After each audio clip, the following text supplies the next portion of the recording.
Imagina a cena. Bola rolando, estádio lotado, a torcida, nossa, a torcida vai à loucura. E o narrador tá lá, com a voz preparada para descrever cada segundo de pura emoção. Só que por trás de cada grito de gol tem toda uma ciência. Pois é, vamos dar uma olhada nisso mais de perto. Pode parecer uma pergunta meio maluca, né? Mas é sério, o que é que o futebol e a gramática realmente têm em comum? Olha, a resposta talvez surpreenda muita gente, e ela está escondida bem ali, no jeito como o jogo é narrado ao vivo para milhões e milhões de pessoas. E a resposta está exatamente aqui, nesse lance. Não é só sobre a disputa pela bola, não. É sobre a mágica que acontece quando o narrador transforma essa imagem em palavras, ali, na hora, e cria uma experiência que todo mundo vive junto. É que a narração esportiva, veja bem, não é só descrever o que está acontecendo. É muito mais. É um gênero de comunicação inteiro, com suas próprias regras, suas táticas, quase como um manual de jogadas super bem definido. O grande objetivo da narração é, na verdade, bem simples. Fazer quem está em casa se sentir como se estivesse lá, na arquibancada. E para isso acontecer, a gente tem dois jogadores essenciais, o narrador e quem está do outro lado ouvindo. É entre eles que o verdadeiro jogo da linguagem acontece. E olha que interessante, essa partida não é um confronto não, pelo contrário, é uma aliança. Os narradores usam a linguagem como uma ponte, sabe? Para fazer a transmissão parecer uma conversa de um para um, mesmo que tenha milhões de pessoas assistindo ao mesmo tempo. E essa proximidade toda, ela não acontece por acaso não, é pura estratégia. Os narradores usam ferramentas da língua muito específicas justamente para criar essa conexão, para quebrar a barreira da tela. Dá uma olhada nesse exemplo. O uso do pronome você. Isso é uma jogada de mestre. Ele pega uma transmissão em massa e transforma numa mensagem que soa pessoal. A sensação não é que estão falando para todo mundo, mas que estão falando diretamente com cada pessoa que está assistindo. E aqui, a tática fica ainda melhor. O uso do agente é super inclusivo. Coloca o narrador e quem está assistindo no mesmo time. É como se ele estivesse dizendo, ei, estamos junto nessa, vamos ver esses gols juntos. É a promessa de que a experiência vai ser compartilhada.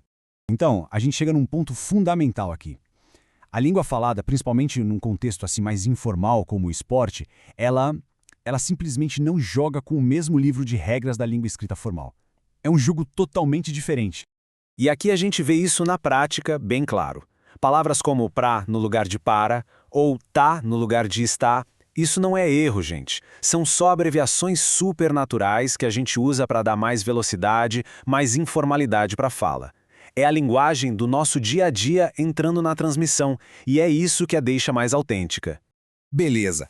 Agora, vamos entrar em campo para analisar algumas das jogadas mais importantes do manual de qualquer narrador, as táticas de discurso que eles usam para... Vamos começar com pausas e repetições. Sabe, na escrita, isso poderia até parecer uma falha, um erro, mas na fala ao vivo, são estratégias, e estratégias essenciais. Elas dão aquele tempinho para o narrador pensar e, ao mesmo tempo, garantem que a mensagem chegue clara, mesmo no meio de toda aquela adrenalina.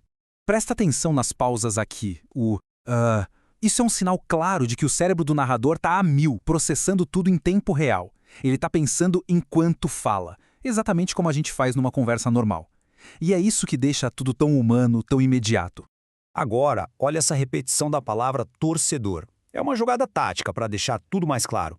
Na primeira vez que ele fala, poderia ser sobre o torcedor em casa, mas aí ele repete torcedor presente aqui. Pronto, acabou a dúvida. Fica óbvio que a referência é para quem está lá, no estádio. Outra tática muito poderosa é a tal da digressão. Sabe o que é isso?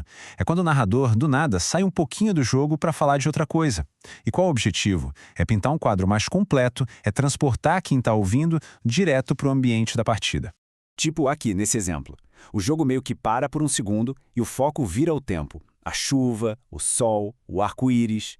Com essa pequena descrição, o narrador consegue fazer com que quem está em casa quase sinta o clima do estádio. A experiência fica assim, é muito mais imersiva. Essa aqui é uma tática mais avançada. As frases encadeadas. É como se as frases fossem acorrentadas umas nas outras, sem muita pausa, sem conectivo formal. O resultado? Um ritmo frenético, que espelha perfeitamente a velocidade e a emoção do que está rolando lá no campo. Escuta só o ritmo disso. Ele está falando do Palmeiras, aí já emenda o Cruzeiro e, de repente, pá, volta para o lance com o Dagoberto. Não dá nem tempo de respirar. É essa avalanche de informação, uma coisa em cima da outra, que faz a narração ser tão Então, eletrizante.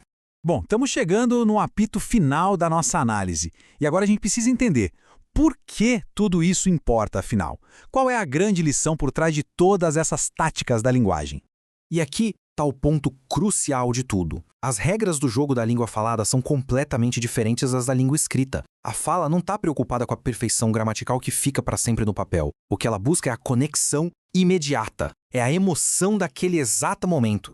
Resumindo então, a narração esportiva é uma verdadeira aula de como usar os superpoderes da língua falada. Se a escrita constrói, sei lá, monumentos de palavras, a fala constrói pontes de emoção. E são pontes feitas para a gente atravessar ali no calor do momento. Então fica aí a reflexão, né? Na próxima vez que a gente estiver assistindo a um jornal, ouvindo um podcast ou até mesmo batendo um papo com amigos, vale muito a pena prestar atenção. Quais são as regras não escritas daquele jogo específico? Porque no fim das contas, a gramática está em todo lugar, só esperando para ser descoberta.